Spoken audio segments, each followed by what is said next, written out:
lot of things. Thank you.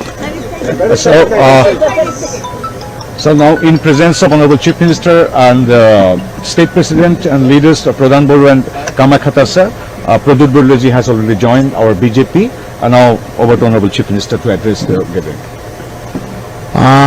শ্রদ্ধা সাংবাদিক বন্ধু বান্ধৱীসকল,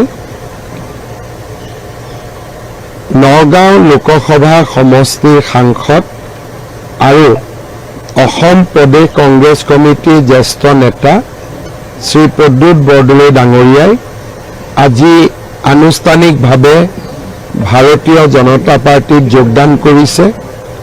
আমাৰ ৰাজ্যিক সভাপতি দিলীপ শইকীয়া ডাঙৰীয়াই তেখেতক আমাৰ দললৈ আদৰণি জনাইছে। আজিৰ অনুষ্ঠানত আমাৰ মাজত সাংসদ কামাখ্যা প্ৰসাদ তাছা ডাঙৰী, আমাৰ ৰাষ্ট্ৰীয় সম্পাদক কেন্দ্ৰীয় মন্ত্ৰী পবিত্ৰ মাৰ্ঘেৰিটা ডাঙৰীয়া, আমাৰ নিৰ্বাচন পৰিচালনা সমিতিৰ আহ্বায়ক প্ৰদান বৰুৱা ডাঙৰীয়া সাংসদ আৰু সাংসদ ৰামেশ্বৰ তেলী ডাঙৰীয়া উপস্থিত আছে। মই প্ৰদ্যুৎ বৰদলৈ ডাঙৰীয়াক ভাৰতীয় জনতা পাৰ্টিৰ মঞ্চলৈ উষ্ণ আদৰণি জনাইছোঁ।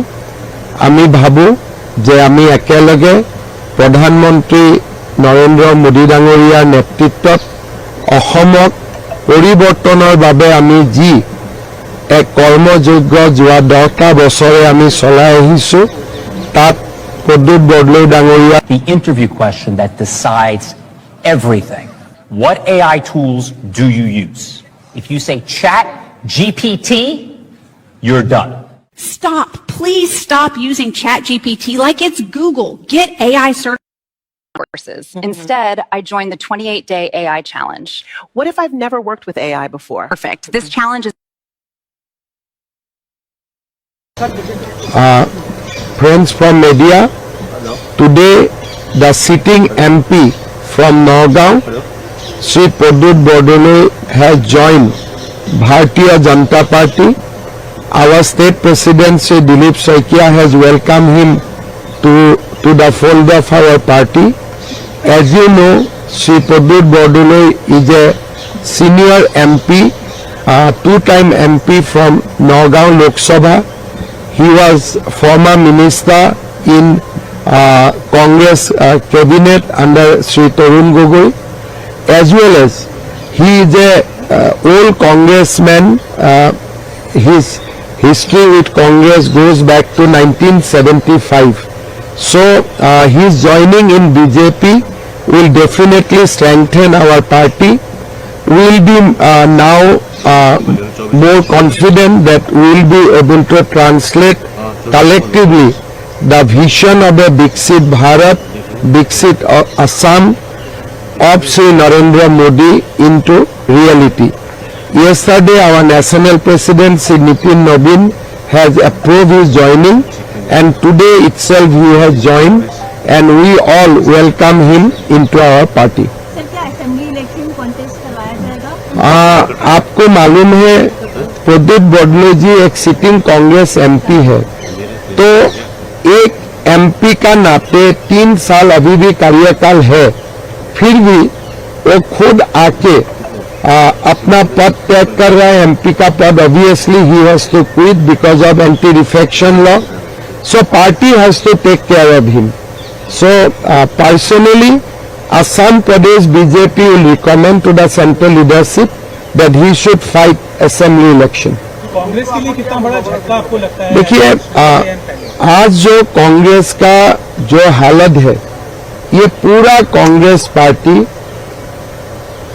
एक ऐसा आइडियोलॉजी में जा रहा है जो आइडियोलॉजी का साथ कोई स्वाभिमानी जिसका मान है, जिसका सम्मान है, वो कांग्रेस में रहने का कोई भी अभी मेरा हिसाब से बहुत ही मुश्किल होगा, मुश्किल है।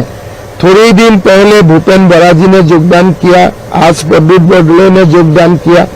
मेरा लगता है कि और 2 साल जो कांग्रेस में लीडर्स है, जैसे देवव्रत सैकिया, रिपुन बरा, समय का साथ साथ ये लोग भी बीजेपी में आ जाएगा।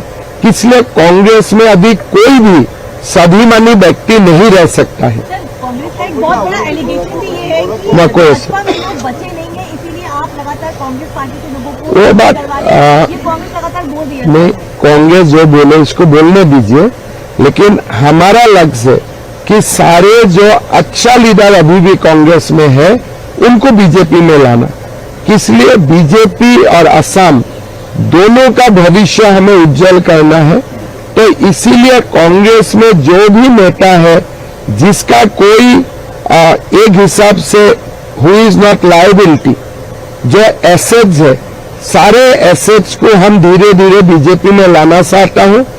ये काम अभी 2016 में हम लोग शुरू किए थे और लगभग आज 99% हम लोग कामयाब हो चुका है। Sir, Assam I think he will narrate his own story, but my one-line answer will be: no self-respected individual can today stay in Congress party, particularly in Assam. Sir, Assam Congress vice president ने भी resign I think one section of people cannot come to BJP. Although if I today open the gates of BJP, lot of Muslim leaders will also join. They are also feeling suffocated. But they cannot join BJP right away because of ideological issue. But all other leaders, Hindu, Christian, whoever it is they are in BJP, all self-respected people will come to BJP. I am sure about that. Sir, along with Pradeep, Assam Congress vice president also resigned. I think there are lot of people, Vice President Navajyoti Talukdar, and there are lots of people who will join in Guwahati because today it is important that Mr. Bordole join today because we are going to clear our party list for candidature today evening. So it is important that he join today itself, but other people will join in next 2 to 3 days in Assam itself. Congress party is playing his leveled allegations on Imran Masood was I think I don't want to comment on individual because who is Imran Masood, who is not, that will be, it will take time for me to Google and find out. But in the context of Assam, not only Mr. Pradeep Bordole or Bhupen Bora, lot of people have joined in last 3-4 years. Whoever has self-respect, they are coming to our fold. Sir, will Mr. Pradeep Bordole will get a wheelchair? देखिए, पहले भगवान का साथ कोई competition नहीं करना चाहिए। सरकार आने, भगवान आशीर्वाद दे। अगर मैं आज बोलूं मेरा सरकार आएगा, मैं सीएम बनूं, प्रदीप बडोले जी मंत्री बनेगा, that means I am challenging the authority of Lord. So I am not like that person. So हमारा असम में बोलता है कि अहंकार ही विनाश लाते हैं। तो let the government be form first with the blessings of lord Krishna, thereafter we will think. Is the central leadership of Amit Shah meeting? I think he is an MP. Today also he can meet Mr. Amit Shah ji at any point of time. But nothing is happening without the blessings of Prime Minister, Home Minister and National President. Sir, এটা সমস্ত ইয়াৰ বাবে reserve থকা বুলি কৈছিলে। চব আপোনালোকে এটা কথা জানে, MLA-তকৈ MP বহুত সন্মানপূৰ্বক, কাৰণ এজন MLA এটা সমষ্টি চাই, এজন MP 10টা সমষ্টি চাই। প্ৰদীপ বৰদলৈয়ে আমাৰ দলত কিবা এটা পাব অহা নাই, তেওঁ কিবা এটা ত্যাগ কৰি আহিছে। কাৰণ তেওঁ আজি নগাঁও লোকসভাৰ এজন চিটিং MP আৰু 3.5 বছৰ তেওঁৰ কাৰ্যকাল আছে, অলপ বেছিয়ে আছে। গতিকে তেওঁ কিবা এটা ত্যাগ কৰি আজি ভাৰতীয় জনতা পাৰ্টীত যোগদান কৰিছে। ভাৰতীয় জনতা পাৰ্টীয়ে সদায় ব্যক্তিত্ব আৰু ব্যক্তিৰ ত্যাগক সন্মান কৰে। সেইকাৰণে মই ভাবোঁ যে প্ৰদ্যুৎ বৰদলৈ ডাঙৰীয়াক বিজেপিৰ সকলো কাৰ্যকৰ্তাই সহযোগিতা কৰি কোনো এটা সমষ্টিত প্ৰাৰ্থিত্ব পালে তেখেতক বিজয়ী কৰোৱাৰ দায়িত্ব বহন কৰিব লাগে। কাৰণ মই বাৰে বাৰে কৈছোঁ, তেওঁ বিজেপিত একো ল'ব অহা নাই, তেওঁ কিবা এটা ত্যাগ কৰি বিজেপিত আহিছে। আমি যেতিয়া বিজেপিত আহিছিলোঁ আমি একো ত্যাগ কৰি অহা নাছিলোঁ, কাৰণ তেতিয়া MLA চিট মোৰ 2 মাহ আছিলে বা 3 মাহ আছিলে। আমি বিজেপিত ত্যাগ কৰি অহা নাছিলোঁ। প্ৰদ্যুৎ বৰদলৈ আমাৰ ইতিহাসত প্ৰথম যোনে কংগ্ৰেছৰ পৰা জইন কৰিব কিবা এটা ত্যাগ কৰি আহিছে 3.5 বছৰৰ তেওঁ এটা লোকসভাত টেনিউৰ আছে আৰু নগাঁৱত তেওঁ অহাবাৰো জিকিব পাৰিলেহেঁতেন কাৰণ নগাঁৱত আমি কেতিয়াও নিজিকো গতিকে তেওঁ ৰাজনৈতিক জীৱনৰ এটা ডাঙৰ ত্যাগ কৰি ভাৰতীয় জনতা পাৰ্টিত আহিছে কোনোবাই যদি ভাবে তেওঁ কিবা ল'ব আহিছে ভুল কথা আমি হয়তো ল'ব আহিছিলোঁ কিন্তু প্ৰদ্যুৎ বৰদলৈ ডাঙৰীয়াই কিবা এটা এৰি আহিছে গতিকে আমাৰ কাৰ্যকৰ্তাসকলৰ এইটো দায়িত্ব যে আমি প্ৰদ্যুৎ বৰদলৈ ডাঙৰীয়াক দলৰ মজিয়ালৈ আদৰণি জনাম আৰু যদি আমাৰ ৰাষ্ট্ৰীয় নেতৃত্বই তেওঁক বিধানসভাত সিট দিয়ে তেতিয়াহ'লে তেওঁক সকলোৱে আমি একেলগে লগ হৈ জিকাব লাগিব I do not want to comment on any person because we want to contest election on a positive note and we don't want to talk about individual. We want to talk about the development we have done for the state of Assam. We want to focus what we have done to secure the identity of Assamese people. We don't want to focus on an individual.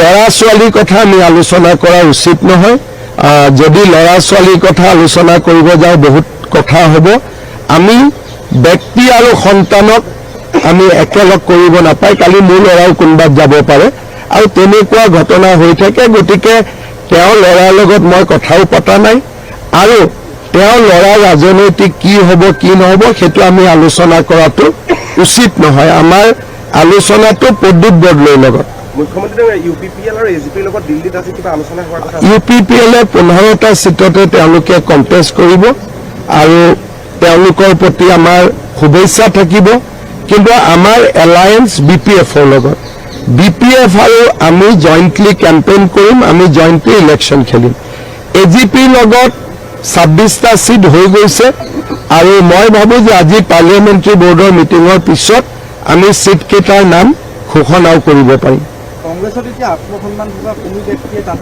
থকাৰ মোৰ মতেদি থাকাৰ পৰিৱেশ নাই ইলেকশ্যনৰ পিছত আপোনালোকে দেখিব দেৱব্ৰত শইকীয়া ৰিপুণ বৰা তেওঁলোকেও আঁতৰি আহিব লাগিব কাৰণ কংগ্ৰেছৰ এতিয়া ফিলচফিটো কি যে যিজনে গড় মাৰিছে তেওঁৰ লগত থাকিব নে যিজনে গড়ক ৰক্ষণাবেক্ষণ দিছে তেওঁৰ লগত থাকিব আজি কোনজন মানুহৰ লগত থাকিব যিজন মানুহে পেৰাচুট লেণ্ডিং কৰি পলিটিক্স কৰি আছে নে সেই মানুহৰ লগত থাকিব যোনে তৃণমূলৰ পৰা কপালৰ ঘাম মাটিত পেলাই ৰাজনীতি কৰি আছে আৰু অসমৰ মানুহে এই কথাবোৰ বুজি পায় কংগ্ৰেছতো ভাল মানুহ আছে আৰু ভাল মানুহবিলাক লাহে লাহে আমাৰ তালৈকে আহি থাকিব আমি কোনো স্পীডত কৰা নাই সব কাম সময়ৰ লগত হৈ থাকিব विपक्ष की जिस तरह से नेता ज्वाइन कर रहे हैं एंटी इनकम्बेंसी का लगता है कि सामने सवाल नहीं है तो देखिए जनता का आशीर्वाद बीजेपी का साथ है और हमें जो भी आ रहा है ऐसा नहीं है कि सब लोगों को टिकट भी मिल रहा है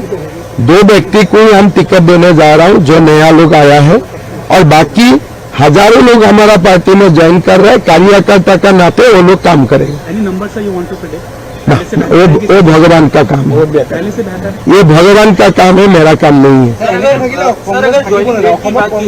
देश भर में सबसे ज्यादा ज्वाइनिंग रेट असम में है बीजेपी सबसे ज्यादा लोग ज्वाइन कर रहे हैं देखिए ऐसा क्यों देखिए असम में हमारे सब प्रदेश अच्छा काम कर रहे हैं और सब प्रदेश का अलग अलग हिस्ट्री है लेकिन असम थोड़ा ऐसा ही स्टेट है कि यहाँ में हमें एक बहुत बड़ा अस्तित्व का लड़ाई लड़ना है after the census our fight to secure Assamese people will intensify so I don't want any right thinking Assamese people to be in the other side of the fence so that is why this outreach we are deliberately doing under the guidance of our Home Minister Sri Amit Shah.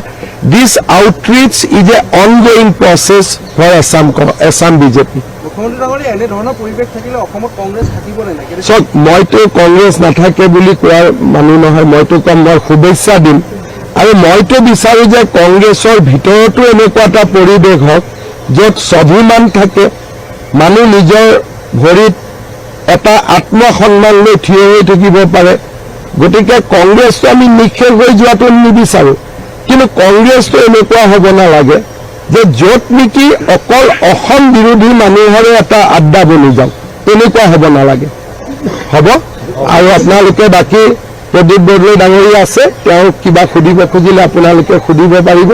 মই আকৌ এবাৰ প্ৰদীপ বৰদলৈ ডাঙৰীয়াক দললৈ আদৰণি জনাইছোঁ। Now, our Honorable MP from Nagaon, Assam, in Lok Sabha, Sri Pradyut Bordoloi will address the media.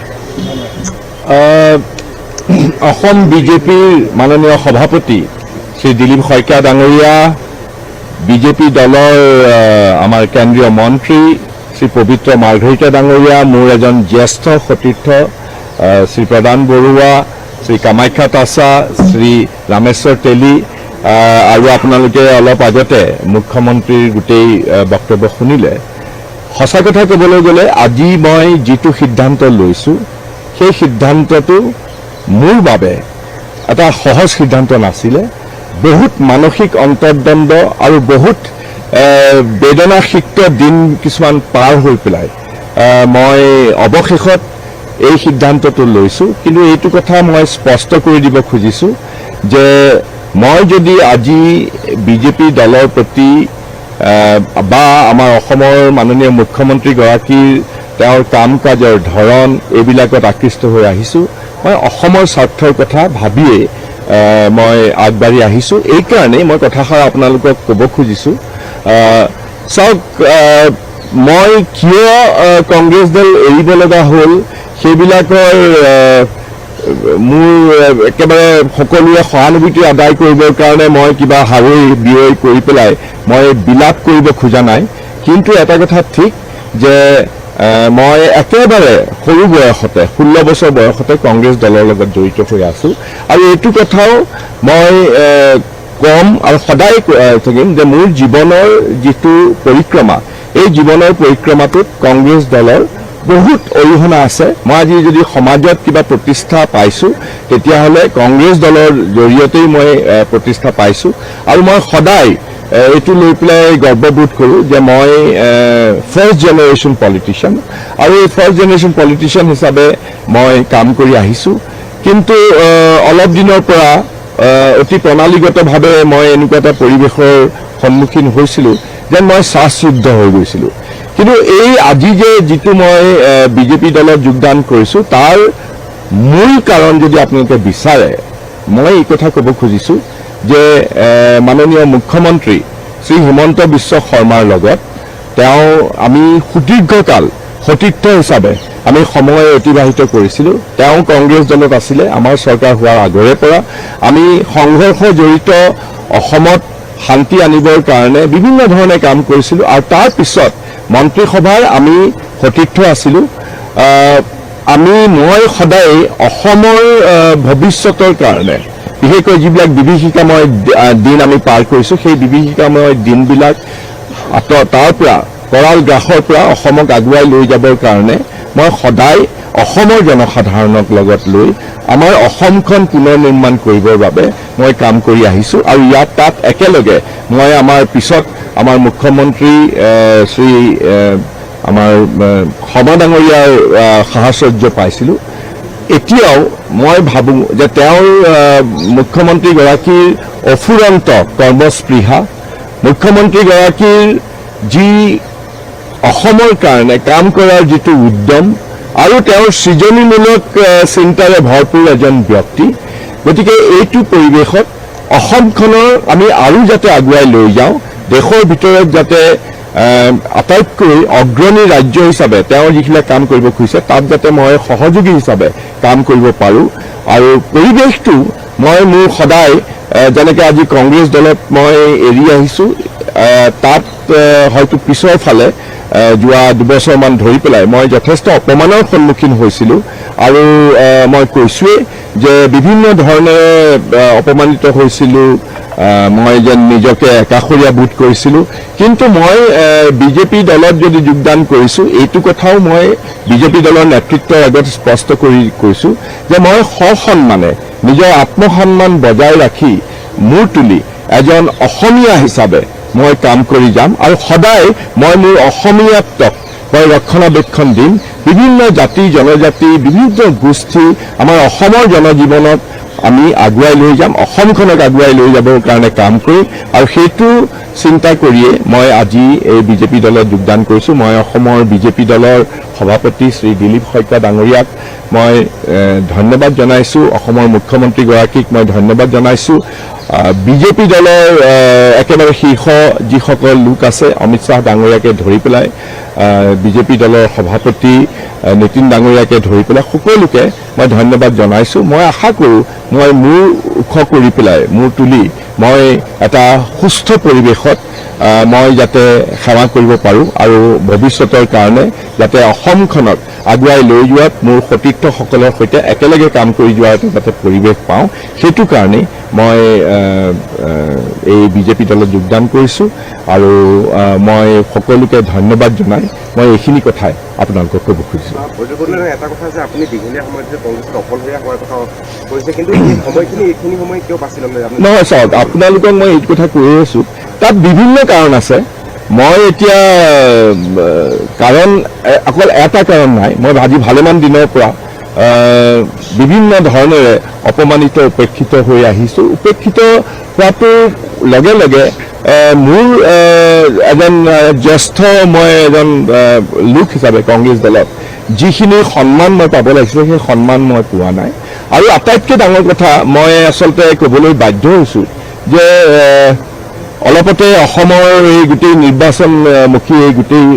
পৰিৱেশত U পিৰ পৰা এজন ইমৰান মাছুদ নামৰ এজন ভদ্ৰলোকক তেওঁ মোৰ লোকসভাৰ সমষ্টিৰে এজন সতীৰ্থ তেওঁ অসমত গ'লে আৰু কংগ্ৰেছ দলে তেওঁক দায়িত্ব দিলে কিন্তু তাত গৈ পেলাই তেওঁ যিখিনি কাম কাজ আৰম্ভ কৰিলে কাৰণ এই ইমৰান মাছুদ একমাত্ৰ উপলক্ষ নহয় মই এইটো কথা কেতিয়াও নকওঁ যে অকল ইমৰান মাছুদৰ কাৰণেহে মই কংগ্ৰেছ দল এৰিছোঁ কিন্তু তেওঁ মই ভাবিলোঁ যে এইজনটো অত্যন্ত এজন কমিউনেল ব্যক্তি কাৰণ তেওঁ আমাৰ কংগ্ৰেছ দলৰ সেই তেতিয়াৰ পৰাই সেইটো আমাৰ হিমন্ত বিশ্ব শৰ্মা ডাঙৰীয়াও জানে যিসকল কংগ্ৰেছ দলৰ লগত জড়িত আমি সদায় বৰ গৰ্বেৰে সৈতে বন্দে মাতৰম যিটো নেশ্যনেল ছং সেইটো আমি প্ৰত্যেকটো কংগ্ৰেছৰ যি সমাৱেশ কংগ্ৰেছৰ যিবিলাক মিটিং হয় প্ৰথমতে আমি সেই গানটো গাওঁ কিন্তু এনে এজন ব্যক্তিক কংগ্ৰেছ দলে অসমলৈ পঠিয়াইছে যিজনে কেৱল অপৰাধীকৰণ আৰু আনকি In the ₹9 workshop that you're providing, what all do you cover?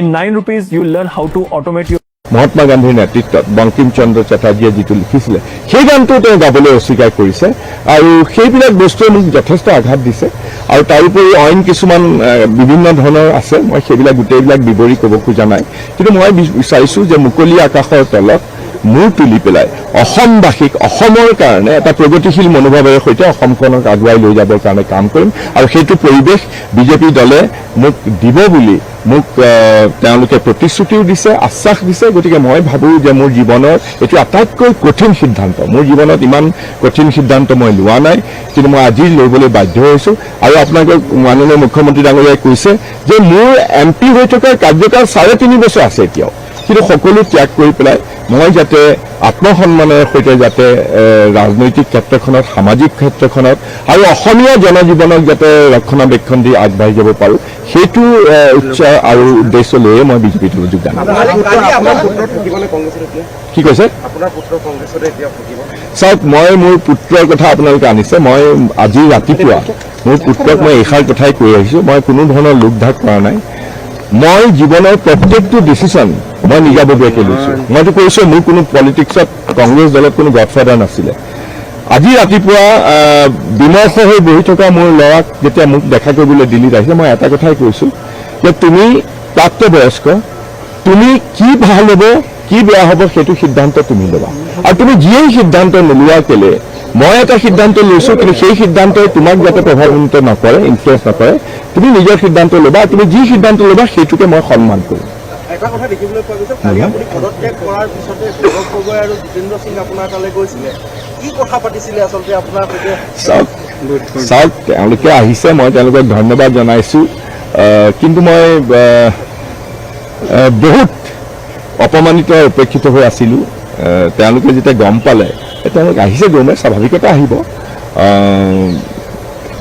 সেইবিলাক এটা দীঘলীয়া কাহিনী, সেইবিলাক মই পিছত অসমৰ ৰাইজক ক'ম। एक बार हिंदी में बता दीजिए sir. As a few lines in English. So Hindi में बता दीजिए थोड़ा सा। सर हिंदी हिंदी हिंदी में दीजिए सर। সাক্ষাৎ কৰি আহি পেলাই কৈছে যে তেওঁ মেনিফেষ্টৰ বিষয়ে আলোচনা কৰিবলৈ আপোনাক লগ কৰিলে। এনিৱে সেইটো আৰু এটা মই পিছলৈ ঘূৰি নাচাওঁ এতিয়া। Friends, you have been told by the honourable chief minister of Assam and in presence of the President of Assam, BJP, and my colleagues, I know them, we work together in the parliamentary different fora. And today, probably, this is one of the most difficult decisions I have taken in my life. It has not been a pleasant state for me because I have to go through a lot. But then I have taken this state not to seek power, because you all know that I am on the second term of my Lok Sabha tenureship, and which would last another 3.5 years till 29. But I have decided to give up everything because I need an atmosphere where I can hold my head high and I get my opportunities to develop my personality further and to take Assam in the path of progress, in the path of development, and we should make Assam and an interest of the Assamese people. When I say Assamese, it is a broad-based Assamese concept. So we will take everybody in with us, and we would like to excel and take, because we passed through a very tumultuous time, very difficult times, conflict-ridden times, but we have come a long way and we want to consolidate the future of Assam further. That is my saying. Thank you very much. মাননীয় মুখ্যমন্ত্ৰী doctor Himanta Biswa শৰ্মাদেৱ আৰু ৰাজ্যিক বিজেপিৰ সন্মানীয় সভাপতি শ্ৰীযুত দিলীপ ভট্টাচাৰ্য প্ৰমুখ্যে ৰাষ্ট্ৰীয় সম্পাদক কামাখ্যা দাস আৰু অন্যান্য নেতৃবৃন্দ